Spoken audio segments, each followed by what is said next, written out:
وہ چوری کا مال ہی رہے گا، اور جس کے ہاں سے دستیاب ہوگا وہ بھی چور سمجھا جاتا ہے۔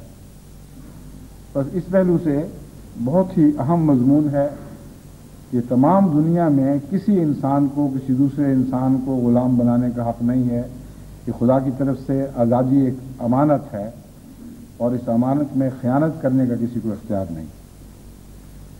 پھر فرمایا دوسرے بددیانتی یہ کرے کہ تیسری قسم کی بددیانتی یہ کہ کسی مزدور کو اجرت پر رکھے اور پھر اس کا پورا حق ادا نہ کرے۔ یہاں یہ نہیں فرمایا کہ جتنی اجرت طے ہو وہ نہ دے،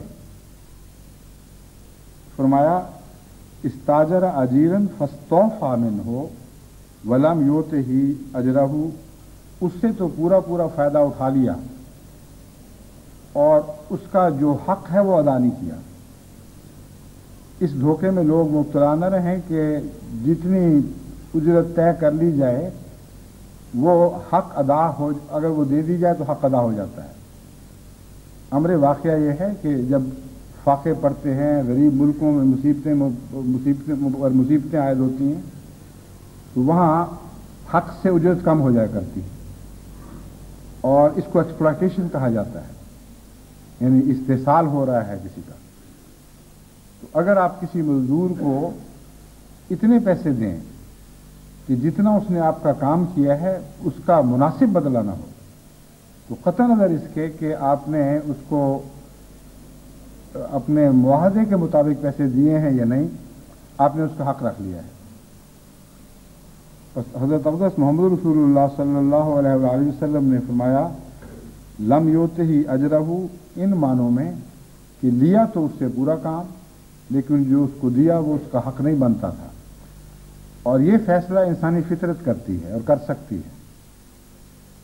ہر شریف النفس انسان جب کسی سے کام لیتا ہے تو اس کی فطرت کے اندر خدا تعالیٰ نے ایک پیمانہ رکھ دیا ہے جو ان باتوں کو جانچ لیتا ہے کہ جس قسم کی محنت کوئی شخص کر رہا ہے میں اس کا حق ادا کر بھی رہا ہوں کہ نہیں۔ پاکستان میں مجھے یاد ہے سخت گرمیوں میں جب مزدور عمارتیں بناتے دیکھے جاتے تھے تو انتہائی تکلیف میں وقت گزار کر کڑکتی دھوپ میں وہ کام کیا کرتے تھے۔ اگر رات شام کو ان کو 2.5 روپے دے دیے جائیں جو اس زمانے میں مزدوری ہوتی تھی اور انسان سمجھے کہ حق ادا ہو گیا تو بالکل جھوٹ ہے، ایک نفس کا دھوکہ ہے۔ ان کے لیے اس بنیادی عہد سے بڑھ کر خدمت کرنا ضروری ہے۔